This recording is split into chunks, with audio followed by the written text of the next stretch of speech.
nous allons quitter la terre un jour. La Bible dit que la vie d'un homme paraît comme une vapeur. Vous connaissez la vapeur? Quand tu prépares la maison, la vapeur qui monte, un moment elle se dissipe.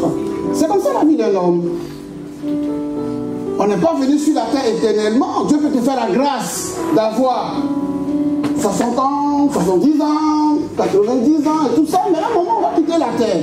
Est-ce que quand tu es devenu chrétien, est-ce que tu prépares ton avenir céleste? Non, non, je ne te dis pas, je ne suis pas venu prêcher le malheur. Je ne suis pas venu t'effrayer. Parce que le thème, c'est aller à l'eau profonde. Mais il y a des choses que tu dois comprendre, mon frère. Comprendre dans le sens où tu ne dois pas mener ta vie chrétienne en fonction du matériel. Oui, c'est vrai que notre Dieu, il est le Dieu de l'abondance. Notre Dieu, il est le Dieu de la bénédiction. Bénédiction, bénédiction. C'est deux mots. Béni. En italien, ça veut dire bien. Diction, ça veut dire la parole. Donc la vraie bénédiction de Dieu commence par la bonne parole. Tu as besoin d'une bonne parole pour aller en eau profonde.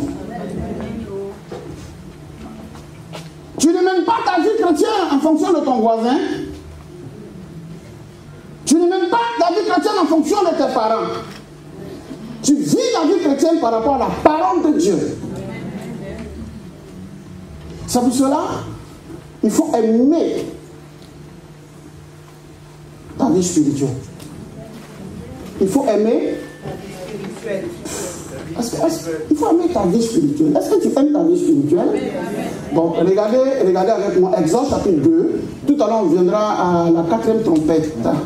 Regardez Exode 2, chapitre 2, verset 1. Exode chapitre 2, verset 1. Un homme de la maison de Lévi avait pris pour femme une fille de Lévi. Cette femme devint enceinte et enfanta un fils. Elle vit qu'il était beau et elle le cacha pendant 3 mois. Amen. Voilà un test qui te concerne, qui me concerne. La Bible dit, la maman a fait son enfant, la maman a couché, mais elle a vu que son enfant était beau. Vous comprenez? Elle a vu que son enfant était beau. Elle n'a pas entendu que la voisine vient lui dire que ton enfant est beau. Elle a vu que son enfant était beau. Ça veut dire quoi? Ça veut dire que ce que Dieu te donne, il faut apprendre à l'apprécier. Si tu n'apprends pas à apprécier ce que le Saint-Esprit te donne, il y a des choses que tu ne vas pas maîtriser. Elle a vu que son enfant était beau. Ce que Dieu t'a donné, apprécie la chose. Dieu t'a donné une petite vie spirituelle, apprécie-la. Dieu t'a donné une heure de prière, apprécie-la. Dieu t'a donné une vie de société, apprécie-la. Elle vit que son enfant était beau. Donc Dieu le Père, c'est Dieu. Dieu le Fils, c'est Dieu. Souvent le problème que nous avons, nous n'apprécions pas ce que Dieu nous donne. Amen. Et on va apprécier sur l'autre. Amen. La vie spirituelle de ton voisin est différente de ta vie spirituelle. Amen. Apprends à apprécier ce que tu as. Dieu t'a donné le foyer, apprécie ce qu'il t'a donné. Dieu t'a donné une femme, apprécie la femme que Dieu t'a donnée.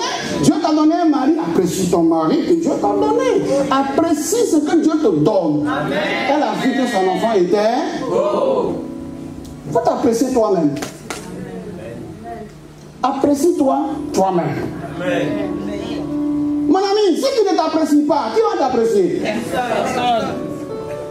Fais attention, mon ami, parce que Satan peut utiliser ton propre regard pour te détruire. Et les gens, ils ne s'aiment pas. Ils se regardent, ils ne s'aiment pas. Pourquoi tu ne t'aimes pas?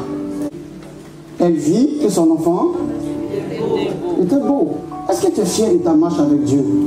Apprécie ce que Dieu te donne. Tu n'es pas obligé d'avoir une vie spirituelle. Comme pour le pasteur. Le peu que tu as apprécié d'abord. Amen. Il ne faut pas dire, ah, mais celui-là, il prie. Oui, il prie. Ouais, si l'autre fait 3 heures et toi tu fais 30 minutes, c'est pas grave. Amen. Elle vit que son enfant était beau. Tu as besoin de la communion avec Dieu pour avancer. Amen. Vous vous souvenez ici, j'avais dit une fois, j'avais dit ceci, j'avais dit, il y a 3 choses sur lesquelles qu'on doit veiller avant le retour de Jésus. J'avais dit ça, vous vous souvenez ici? Il y a 3 choses sur lesquelles on doit, avant le retour de... J'ai cité, j'ai dit, tu dois veiller sur ton âme, tu dois veiller sur ton corps, tu dois veiller sur ton esprit. C'est ça? Mais permettez qu'aujourd'hui j'ajoute un 4e. Tu dois veiller sur ton cœur. Amen. Regardez 2 Rois chapitre 4, verset 39 à 41. Il est écrit: l'un d'eux sortit dans les champs pour cueillir des herbes. Il trouva de la vigne sauvage et il y cueillit des coloquintes sauvages, plein son vêtement. Quand il rentra, il les coupa en morceaux dans le pot où était le potage, car on ne les connaissait pas. On servit à manger à ces hommes, mais dès qu'ils eurent mangé du potage, ils s'écrièrent: la mort est dans le pot, homme de Dieu. Et ils ne purent manger. Élisée dit: prenez de la farine. Il en jeta dans le pot et dit: sers à ces gens et qu'ils mangent. Amen. Amen. La Bible dit: la mort est dans le pot. Des gens s'apprêtent à manger. Ils sont autour du plat, ils sont autour de la nourriture. Et on nous dit que la mort est dans le pot. Une manière de dire que la nourriture est empoisonnée. Amen. La source empoisonnée. La mort est dans le pot. On peut dire comme ça aussi, la haine est dans le pot. Parce que celui qui a mis ça, c'est la haine là. Ok? On peut aussi dire que la haine est dans le cœur. On peut le dire comme ça, non? On peut aussi dire que l'amertume est dans le cœur. La mort est dans le pot. On peut aussi dire que la révolte est dans le pot ou la révolte est dans le cœur. Mon ami, tout part de ton cœur là. Nous sommes assis ici, on se voit, mais on ne voit pas nos cœurs. Pendant que je suis en train de prêcher, tu ne vois pas l'état de mon cœur par rapport à toi. Tu ne sais pas ce que peut-être que je mijote dans mon cœur comme toi, tu ne sais pas. Chacun a son cœur. La chose que Dieu veut visiter dans ta marche, c'est ton cœur. Amen. Si tu es enfant de Dieu, tu ne mets pas ton cœur, c'est 0. Amen. Amen. Ah, le cœur. Regardez Proverbe chapitre 4. Proverbe chapitre 4. Regardez le verset 20, 21, 22, 23. Proverbe chapitre 4.